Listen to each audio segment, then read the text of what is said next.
there weren't that many conversations about race. But I've been looking back on it recently, and in some ways we were always talking about it. Like it was sort of woven in, like that part of town that we didn't go to, or those other kind of people that we weren't, was sort of woven into our conversations in so many different ways. Subtle and not subtle. And there were a lot of people who would casually use the N-word to refer to the black people who lived over there, but they would be really careful to say they weren't referring to all black people. They were just referring to a certain kind of black people that fit some kind of stereotype, so they weren't racist.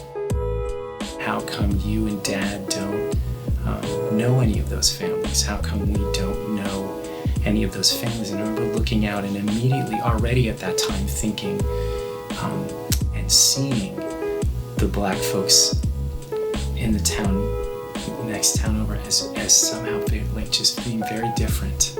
And I wanted to understand more about that, and I tried to ask about it. And I remember my mom just turning like around, and I was in the back seat, and just like scowling at me and saying, we don't talk about that, or something like that. Just like really like shutting that door. And I just remember just being totally like, confused, and just being very, very, I think just like shut down, and just not knowing, not having any understanding of why. Because I thought of myself as English, right? And then other people were like, people of color were maybe like types of English people, right? I didn't think of myself as white in that, right? So I was like, wow, what was it when I came to the States? And you come up and you go through the Fillmore, right? And now back then the Fillmore was black, and then you're going through the Mission a little bit, and you're like, oh, there's something else. There's like Latino folks, and then you're back you're in the Bayview, I think it is again, or something like. I can't remember the whole journey, but I was like, and there was multiple points where I was the only white guy on the bus, and I was like, oh, yeah, this feels different. I don't know if it was like an intellectual, I am white, but like there was a body feeling of like suddenly I was in this. I'm part of that context. I'm part of that landscape, and like a felt sense of being part of whiteness in a different way. I remember my grandfather always making sure to talk about